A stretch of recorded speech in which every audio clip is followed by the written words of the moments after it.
NXT last night was a really damn good show. We had some surprises from TNA, which was a real big shock. So let's just get into the show. We started off with the NXT champion, the ruler, Oba Femi, who was a bit frustrated, obviously, after being attacked by. We still don't know the name of the group, so I guess you call them Shield 2.0, Timu Shield, Timu Retribution, Retribution 2.0, whatever you want to call them, the Masked Bandits, who knows at the moment. But Obafemi was like, I want them, give me them, and we all thought they were coming out, and then instead, it was not what anybody expected. Instead, it was the X Division champion from TNA, Moose.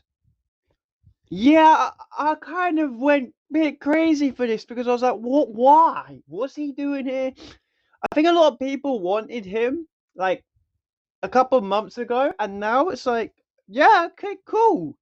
Now, apparently, there are some things that he's done in his past which I actually didn't know. So, at first, I was like, okay, this is gonna be pretty cool. Now I haven't really looked into what he did in the past, but I have been told it's not very good things. So from that perspective, it's like I'm going to treat him as Logan Paul. If he's a good wrestler, but he's a knobhead of a person, I'm going to have to allow it. But yeah, Moose basically, it was a cool entrance, but yeah, when the lights went out, I thought, okay, this new group is going to like attack Oba again. We didn't really see them in the show. However, Ricky Starks, well, no, he's not Ricky Starks anymore, but well, I'm calling him that for now. Ricky Starks went backstage at one point in the show. There was a lot of Ricky actually in the show, and loads of people were laid out. Josh Briggs was just standing there going, "All right, mate." So I believe that was the group. So when I get back to it, Moose confronts Oba Femi, says he wants to take the NXT Championship. Alright, look, cool, call me crazy, but I want to see this match. Obviously, Oba's gonna win, right? But I want to see this match. I want to see Oba beat Moose, fall from Grace, powerbomb onto Moose. Be crazy to see. I don't know what show we're going to see this at. Is it going to be at Roadblock, which I believe is NXT's next like show before Stand and Deliver? So Roadblock could be the show we have it at. Because I still think Stand and Deliver we're doing Oba Trick 1-on-1 because we haven't done them specifically 1-on-1. We did most of it 1-on-1, but then Eddie Thorpe turned up, so I'm sure Trick will get his rematch. They don't want to bring Trick up to the main roster yet, which is fair enough because Carmelo Hayes brought up to the main roster has been doing nothing. So I would rather they don't have that happen with Trick yet. But yeah, I guess I'm hyped for this match. I'll say I was hyped. And then later on the show, Lexus King challenged Moose to the X Division Championship, so I believe that's on TNA, but it might be on NXT next week. As well, the Hardy Boys are on NXT next week. They got challenged to a tag match by No Quarter Catch Crew. It's going to be a crazy NXT next week. The Hardy's back with NXT. So I'm so hyped. As well as this, we had the Women's North American Championship #1 contender match between Kalani Jordan, Carmen Petrovic, and Jada Parker. And thankfully for me, Carmen Petrovic picked up the win. I am a big fan of Carmen Petrovic. I think she's really underrated in the ring. Ashanti pulled Carmen out of the ring and then put her back in just in the nick of time so she could roll up Kalani Jordan, get the win, and then pretty happy with that. I was like, okay, nice to see. Jada then started attacking Kalani, so their feud's going to continue. And then during the celebration, obviously it popped up that Carmen Petrovic will be facing Stephanie McCure next week on NXT. And then they got jumped by Fatal Influence. Carmen got jumped by Fatal Influence, and then we went to a commercial break for people in the USA. So people on Netflix were seeing Julia and Stephanie McCure basically come back down to help out Carmen Petrovic, and then they were getting beaten up. And then Jordan Grace came out, and that's when commercial break ended. And then you saw Jordan Grace just whacking out Fatal Influence. Down went Jasmine, down went JC, down went Fallon.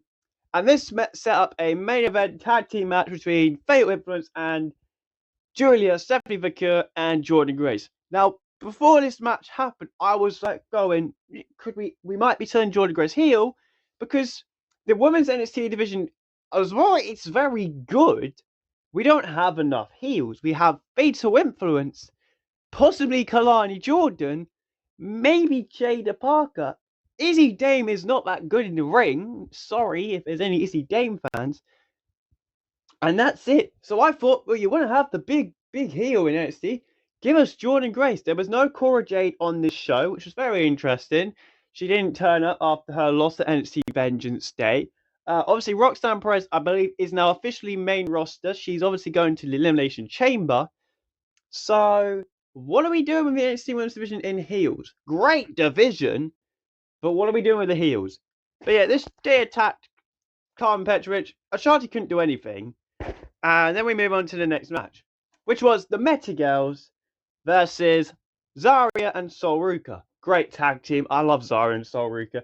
I'm finally glad to see Zarya is actually on TV picking up wins. She's got a nasty spear. A nasty spear. Loved her F5 finisher, and then she tagged in Sol Ruka so she could hit the Soul Snatcher, one of my favourite finishers of all time right now. Just love it. And Zarya and Sol Ruka pick up the win over the Meta Girls. I believe it's time to call the Meta Girls up to the main roster. Liv and Raquel are facing Bianca and Naomi, I know, next week on Raw for the Tag Team Championships. And I believe next Wednesday, if Bianca and Naomi retain, Bianca Belair will break the record for being the longest Tag Team Champion holder. So I don't think Liv and Raquel are going to win. I can't say Raquel's name properly. So I'm hoping that they don't win personally, because I still want Liv to have a singles run. I don't think Liv's winning the chamber. I still think Bianca Belair's winning the chamber, but I would vouch more for Roxanne Perez. But I wouldn't mind Liv winning. I wouldn't mind Alexa Bliss winning. I wouldn't even mind Naomi winning. Christ above, I wouldn't even mind Bayley winning.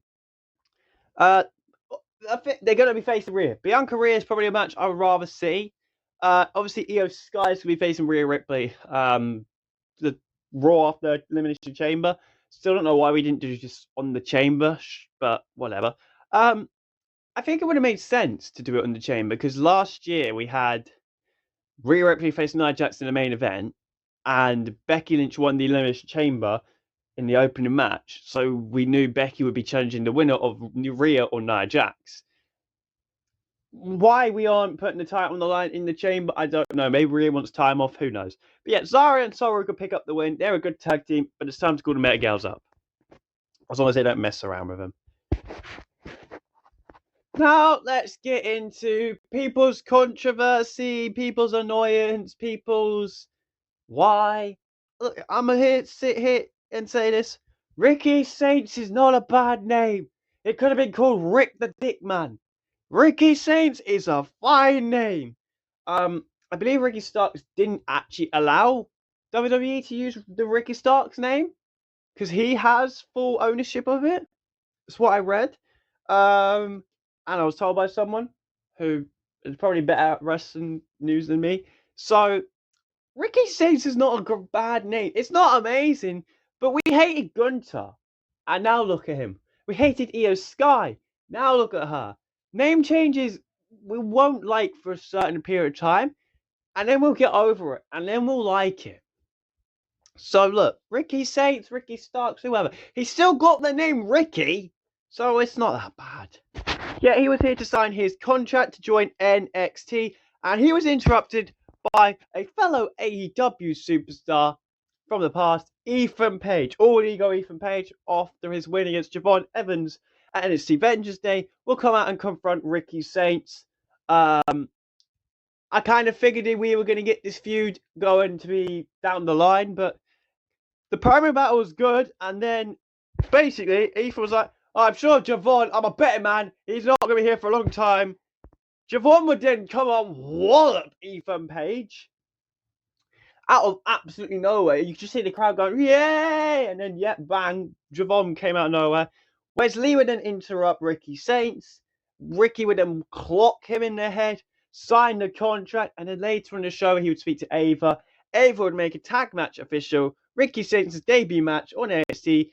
Ricky and Javon versus Ethan Page and Wesley next week on NXT in Cincinnati. It's going to be good. It's going to be very good. I'm glad to see they're keeping the Javon Evans and Ethan Page feud going. But yeah, Ricky and Wesley, I thought we were going to get a singles match, but instead we're getting a tag match, which I'm very happy about. And now we're going to talk about the main event of NXT. A very good show of NXT. This was Fatal Influence, who I've got to give credit to. Fair play to them. Good match from them. Versus Jordan Grace, Julia, and Stephanie McCure. And the only way I thought that that group was going to lose was if Jordan Grace turned heel.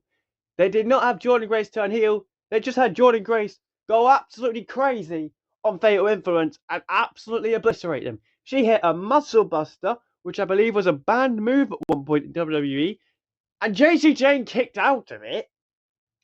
And then she hit the Juggernaut, or I don't know what the finish called. It might be called the Juggernaut, for the win on Jasmine Nix, who got the pin again. So we're protecting Fallon and JC again. But Fallon's a good wrestler. JC's probably the most underrated in that group. Jasmine Nix has a good move, a good kick. If she uses that kick once every match, everyone will like it. Anything else she does, no. She's not, doesn't move me. But yeah, this was a good match, a very good match actually. Fair Influence going to have a round of applause from me and Jordan Grace, Julian, and Stephanie McCure giving that match stand deliver. I don't care who's putting the belts on the line. We know Stephanie's going to retain against Carmen next week. It would be weird if we have Stephanie drop it really early. As much as I want Carmen to win the belt, I'm sadly to say Carmen is the right person, but it's the wrong time. But Carmen hopefully will have a good match with her. I thought that'd be the end of NXT, but it wasn't just quite the NXT, because of course we had that group. They would turn up and kill Robert Stone, kind of. They left that poor man in a heap. Then they say on the wall, no one is safe. So Christ above, I might not even be safe from this group. Am I going to get jumped by this Timu Shield, Timu Retribution? Maybe I should stop saying Timu Shield Retribution because they probably will jump me. A very good NXT show. And obviously, yeah, you got questions now for next week. What the hell did that group want with people? Why are they doing it? Because no one actually knows why. We know Dion Lennox was like disrespected by quite a few people. I wouldn't be surprised if he goes after Ashanti, because he obviously there was a little thing with him and Carmen and who was the girl they were feuding with? I can't even remember now.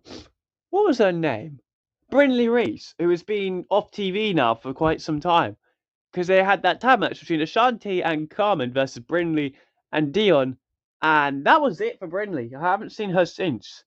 It's a bit weird. I do wonder what's happened to her. Maybe she got injured, because I'm a bit worried about that one. She was a good talent. So that was the NXT review. Look, I enjoyed the show quite a lot. I think NXT is starting to pick up yet again. SmackDown better catch up, because NXT is now my second favorite show again. And yeah, I'll see you for the next video. I'm feeling a lot better now, so hopefully more good reviews, more good videos coming out. And yeah, see you in the next one.